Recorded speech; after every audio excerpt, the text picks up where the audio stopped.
ദൈവനാമം മഹത്വപ്പെടുമാറാകട്ടെ. നിങ്ങൾ ശ്രവിക്കുന്നത് Jesus voice message. എല്ലാ ശ്രോതാക്കൾക്കും കർത്താവായ യേശുക്രിസ്തു നാമത്തിൽ സ്വാഗതം. അല്പസമയ ധ്യാനത്തിന് ഒരു ചെറിയ വേദഭാഗം വായിക്കുന്നു. 2 രാജാക്കന്മാർ അധ്യായം 2 19 മുതൽ 22 വരെ. അനന്തരം ആ പട്ടണക്കാർ എലീശായോട്, ഈ പട്ടണത്തിൻ്റെ ഇരിപ്പ് മനോഹരമായതെന്ന് യജമാനൻ കാണുന്നുവല്ലോ, എന്നാൽ വെള്ളം ചീത്തയും ദേശം ഗർഭനാശകവും ആകുന്നു എന്ന് പറഞ്ഞു.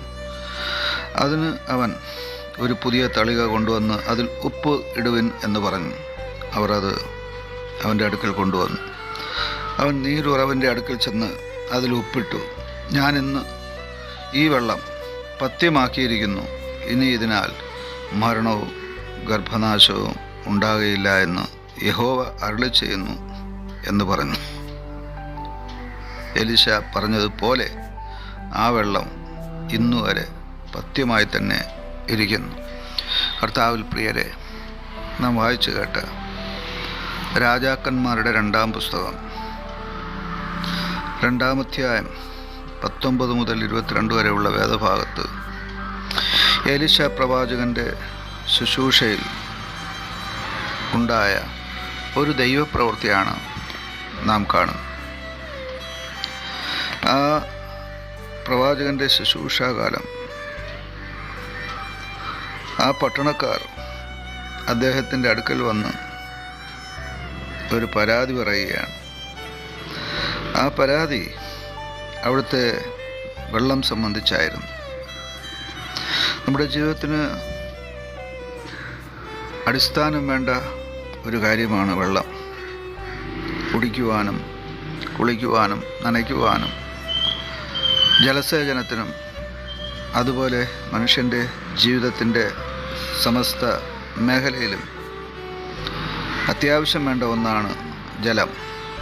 അത് ചീത്തയും അത് മരണം ഉളവാക്കുന്നതും അഥവാ ഗർഭനാശം ഉണ്ടാക്കുന്നതും ആയാൽ മനുഷ്യജീവിതം ദുസ്സഹമായിത്തീരും. അങ്ങനെയുള്ള ഒരു സംഭവമാണ് ഈ പ്രദേശത്തുണ്ടായിരുന്നു. അവിടെ വെള്ളമുണ്ടായിരുന്നു, പക്ഷേ ആ വെള്ളം ചീത്തയായിരുന്നു. അത് ഗർഭനാശം വരുത്തുന്നതായിരുന്നു. അഥവാ ആ വെള്ളം കുടിക്കുന്ന സ്ത്രീകൾ,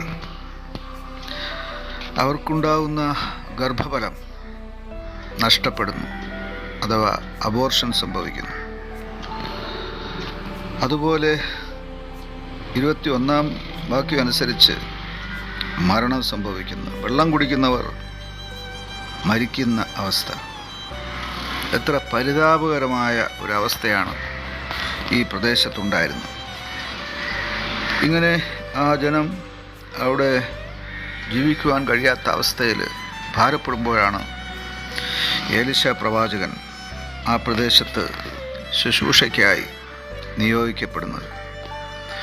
ഒരു പ്രദേശത്ത് ഒരു നഷ്ട ശോധനയിൽ വളരെ പ്രതിസന്ധിയിലായിരിക്കുമ്പോൾ ഒരു ദൈവദാസൻ അവിടെ ദൈവത്താൽ അയക്കപ്പെടുകയാണ്. അദ്ദേഹം വന്ന് ശുശ്രൂഷ ആരംഭിച്ചപ്പോൾ തന്നെ ജനങ്ങൾ അദ്ദേഹത്തിൻ്റെ അടുക്കൽ വന്ന് ആ പ്രദേശത്തെക്കുറിച്ച് പറയുകയാണ്. ഈ പട്ടണത്തിൻ്റെ ഇരിപ്പ് മനോഹരമാണ്. ഈ പട്ടണത്തെ കാണുന്നവർ എല്ലാവരും അതിനെ ഇഷ്ടപ്പെടുന്നു. വളരെയധികം കാഴ്ചയ്ക്കിമ്പമായ കാര്യങ്ങളെല്ലാം ഈ ദേശത്തുണ്ട്. ആര് കണ്ടാലും ഈ ദേശത്തെ ഇഷ്ടപ്പെടും. ഈ ദേശം വിനോദ സഞ്ചാരികൾക്ക് വളരെ ഇഷ്ടമുള്ള പ്രദേശമാണ്. എന്നാൽ ഇവിടുത്തെ പ്രശ്നം, ഇവിടുത്തെ വെള്ളം കുടിക്കാൻ കഴിയുകയില്ല. അത് ചീത്തയാണ്, അത് ഗർഭനാശം ഉണ്ടാക്കുന്നതാണ്, അത് മരണം കൊണ്ടുവരുന്നതാണ്. ഇത് പറയുമ്പോൾ പ്രവാചകൻ ഒരു പ്രതിവിധി നിർദ്ദേശിക്കുകയാണ്. ഉപ്പ് മുഖാന്തരം ഉപ്പ് കൊണ്ടുവരുവാൻ പറയുകയും പ്രവാചകൻ പറഞ്ഞനുസരിക്കുകയും ചെയ്യുന്ന അവർക്ക് വേണ്ടി ദൈവത്താൽ ഉണ്ടായ അരുളപ്പാടാണ്, ഞാൻ ഈ വെള്ളം പഥ്യമാക്കിയിരിക്കുന്നു, ഇനി ഇതിനാൽ മരണവും ഗർഭനാശവും ഉണ്ടാകുകയില്ല എന്നുള്ളത്. ദൈവത്തിൻ്റെ വചനം, ദൈവത്തിൻ്റെ അരുളപ്പാട്, അത് അവിടെ ഉണ്ടായിരുന്ന വെള്ളത്തിൻ്റെ ആ പ്രതിസന്ധിയെ അഥവാ ഗർഭനാശത്തെ, വെള്ളത്തിലൂടെ ഉണ്ടാകുന്ന മരണത്തെ ദൂരീകരിക്കുകയാണ്. നമ്മെ ദൈവം ഇവിടെ ഉപ്പ് മുഖാന്തരം വെള്ളത്തിൻ്റെ ഗർഭനാശമായി മാറ്റിയതുപോലെ ഈ ഭൂമിയുടെ ഉപ്പാക്കി വച്ചിരിക്കുമ്പോൾ ലോകത്തിലെ ജനങ്ങളുടെ നാശം, മരണം, ഇതെല്ലാം മാറ്റുന്ന ഉപ്പായി രൂപാന്തരപ്പെടുവാൻ നമുക്ക് നമ്മെ സമർപ്പിക്കാം. ആമേൻ. മനോഹരം യാഹേ നിന്റെ ആലയം, എന്തൊരാനന്ദം തവ പ്രാകാരങ്ങളിൽ. മനോഹരം യാഹേ നിന്റെ ആലയം, എന്തൊരാനന്ദം തവ പ്രാകാരങ്ങളിൽ. ദൈവമേ എന്നുള്ളം നിറയുന്നു, ഹല്ലേലൂയ പാടും ഞാൻ.